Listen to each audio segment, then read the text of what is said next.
നമസ്കാരം. ഞാൻ ഇന്ന് പറയാൻ ഉദ്ദേശിക്കുന്നത് ഒരു അമ്പലത്തെക്കുറിച്ചാണ്. തിരുവനന്തപുരം ജില്ലയിൽ നെയ്യാറ്റിൻകര താലൂക്കിൽ ചെങ്കൽ എന്ന് പറയുന്ന സ്ഥലത്ത് ഉള്ള ഒരു അമ്പലം.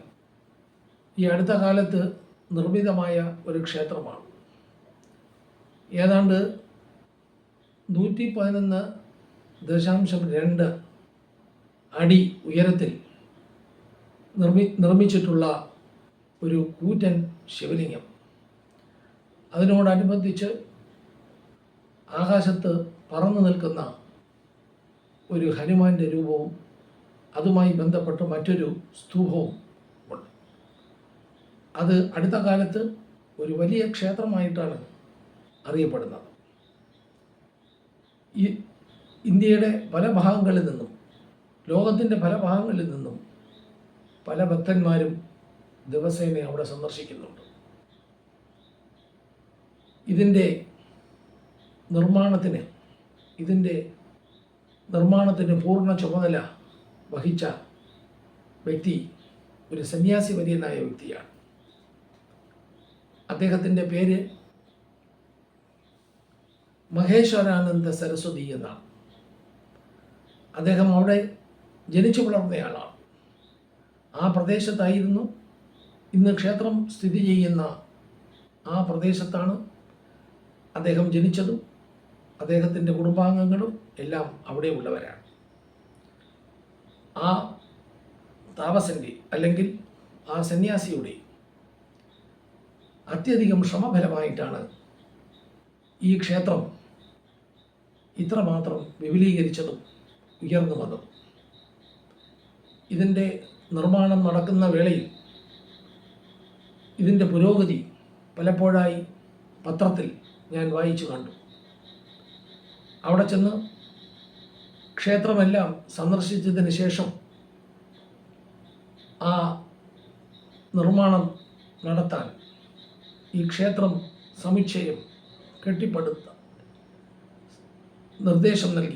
നേതൃത്വം നൽകിയ ആ സന്യാസി വര്യനെ ഞാൻ കാണുകയുണ്ടായി. എൻ്റെ അഭ്യർത്ഥന മാനിച്ചുകൊണ്ട്,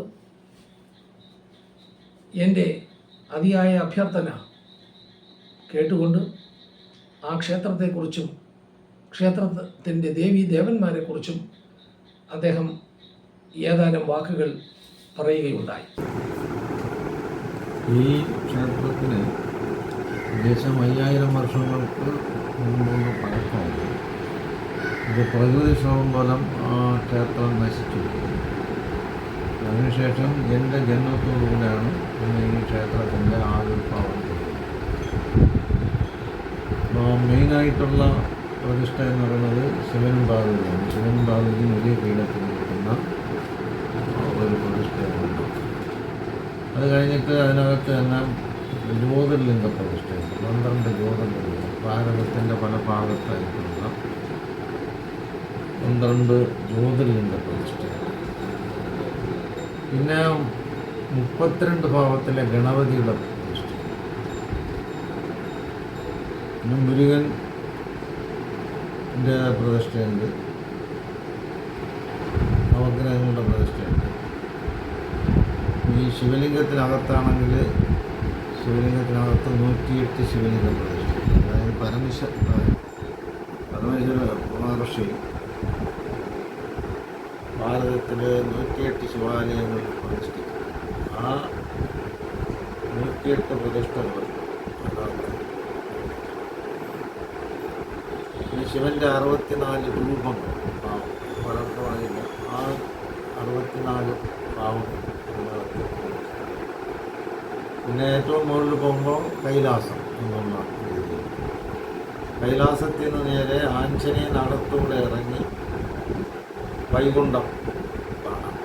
വൈകുണ്ഠമെല്ലാം കണ്ടിട്ട് അതിലെ ഇറങ്ങി പോകുന്നത് ദേവലോകം. അപ്പോൾ അങ്ങനെ ഒരു വിശിഷ്ടമായ കാര്യങ്ങൾ അടങ്ങുന്ന ഒരു ക്ഷേത്ര സമുച്ചയമാണ് പരമേശ്വരൻ ശിവപാർവതി ക്ഷേത്രം. നന്ദി, നമസ്കാരം. എൻ്റെ അഭ്യർത്ഥനയെ മാനിച്ചുകൊണ്ട് ആ ക്ഷേത്രത്തെക്കുറിച്ച്, ക്ഷേത്രത്തിലെ ദേവീദേവന്മാരെക്കുറിച്ചും ഹ്രസ്വമായ വിവരണം നൽകിയ ആ സ്വാമിക്ക് ഞാൻ എല്ലാവിധ നമസ്കാരങ്ങളും അർപ്പിക്കുകയാണ്. ഇതൊരു പക്ഷേ പലരും കാണേണ്ടതും തൊഴേണ്ടതുമായ ക്ഷേത്രമാണ്. മനുഷ്യ ശരീരത്തിലുള്ള 7 ചക്രങ്ങളെക്കുറിച്ച് അവിടെ പ്രതിപാദിച്ചിട്ടുണ്ട്.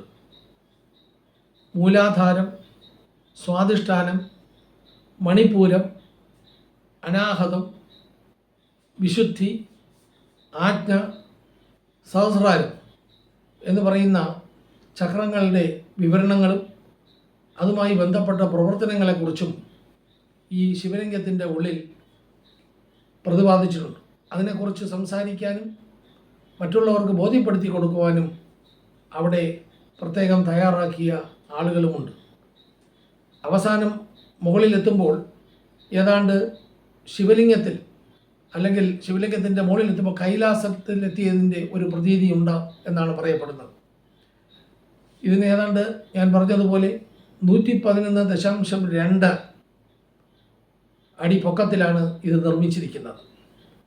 ഇത് നിർമ്മിക്കുവാൻ പലതരത്തിലുള്ള ഔഷധങ്ങളും അതുപോലെ തന്നെ തീർത്ഥങ്ങളും മറ്റ് ചേരുവകളും എല്ലാം ഉപയോഗിച്ചുകൊണ്ടാണ് ഈ മഹാശിവലിംഗം നിർമ്മിച്ചിരിക്കുന്നത്. ഹിമാലയത്തിൽ നിന്നും അതുപോലെ കാശി, മറ്റ് കന്യാകുമാരി, രാമേശ്വരം തുടങ്ങിയ പല സ്ഥലങ്ങളിൽ നിന്നും ഔഷധങ്ങളും മണ്ണും മറ്റ് തീർത്ഥങ്ങളും എല്ലാം കൊണ്ടുവന്നാണ് ഇത് നിർമ്മിക്കാൻ ഇടവന്നത്. അത്ര ശക്തവും അത്ര പരിപാവനവുമായ ഒരു ശിവലിംഗമാണ്. ഇത് ഗിന്നസ് ബുക്കിൽ ഇടം പിടിച്ചിട്ടുണ്ട്. വേൾഡ് റെക്കോർഡ്സിൽ ഇടം പിടിച്ച ഒരു സ്തൂപമാണ്. അതുപോലെ തന്നെ അതിൻ്റെ പരിസരത്തായിട്ട് ഈ സന്യാസി വര്യൻ്റെ തന്നെ നിർദ്ദേശപ്രകാരം നിർമ്മിച്ചിട്ടുള്ള അതിമനോഹരമായ അതിഗംഭീരമായ ഒരു ക്ഷേത്രമുണ്ട്. ശിവപാർവതി ക്ഷേത്രം. അതായത് ശിവനും ശക്തിയും കൂടി ചേരുന്ന ഒരു രൂപമാണ് അവിടെ പ്രതിഷ്ഠിച്ചിരിക്കുന്നത്. ശിവശക്തി പീഠം. ഈ ശിവനും പാർവതിയുടെയും മക്കളെന്ന് നമ്മൾ കരുതുന്ന സുബ്രഹ്മണ്യ സ്വാമിയും അതുപോലെ തന്നെ മഹാഗണപതിക്കും അവിടെ പ്രത്യേക പ്രതിഷ്ഠകളുണ്ട്. പിന്നെയുള്ള മറ്റൊരു കാര്യം, ഗണപതി 32 ഭാവങ്ങളിലുള്ള ഗണപതികൾ, 32 ഗണപതികൾ. ഗണപതി ഏതാണ്ട് എല്ലാം ഒരുപോലെയാണെങ്കിലും 32 ഭാവങ്ങളെ, 32 തരങ്ങളെ പ്രതിനിധീകരിക്കുന്ന ഗണപതി വിഗ്രഹങ്ങളാണ് ഉള്ളത്. അത് അതിമനോഹരമായി ഒരു ഹാളിൽ നിർമ്മിക്കുകയും പ്രത്യേക പൂജകൾ അവിടെ നടത്തുകയുമാണ് ചെയ്യുന്നത്.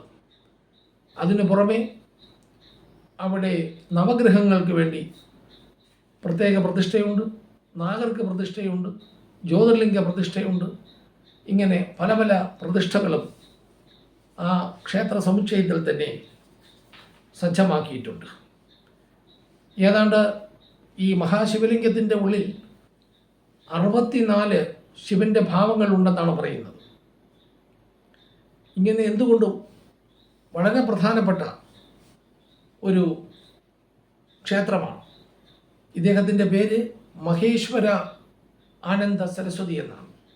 ഈ ക്ഷേത്രം നിർമ്മിക്കാൻ മുൻകൈയെടുത്ത ഈ സന്യാസി വര്യൻ്റെ പേരങ്ങനെയാണ്.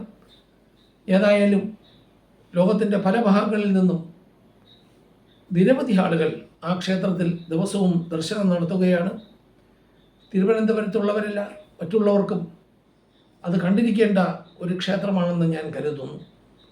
ഇതിൻ്റെ നിർമ്മാണ വേള മുതൽ ഞാൻ ഇതിൻ്റെ വാർത്തകൾ പല പ്രാവശ്യമായി പത്രത്തിൽ വായിച്ചിട്ടുണ്ട്. അവസാനം ഈ ക്ഷേത്രത്തിൻ്റെ ഉദ്ഘാടന അവസരത്തിലും വളരെ വിപുലമായ ചടങ്ങുകളിലൂടെയാണ് അത് നടത്തിയത്. ഏതായാലും അത് അവിടെ ചെന്ന് കാണാനിടവന്നതിൽ ഞാൻ സന്തോഷിക്കുന്നു. ഭഗവാന്റെ കൃപ എന്ന് മാത്രമേ പറയാനുള്ളൂ. ഈ ദേവന്മാരുടെ അനുഗ്രഹം കൊണ്ടും അതുപോലെ തന്നെ ഈ ക്ഷേത്ര നിർമ്മാണത്തിന് നേതൃത്വം കൊടുത്ത ആ സ്വാമി വര്യനും നമസ്കാരം അർപ്പിച്ചുകൊണ്ട് ഞാൻ എൻ്റെ വാക്കുകൾ അവസാനിപ്പിക്കുന്നു.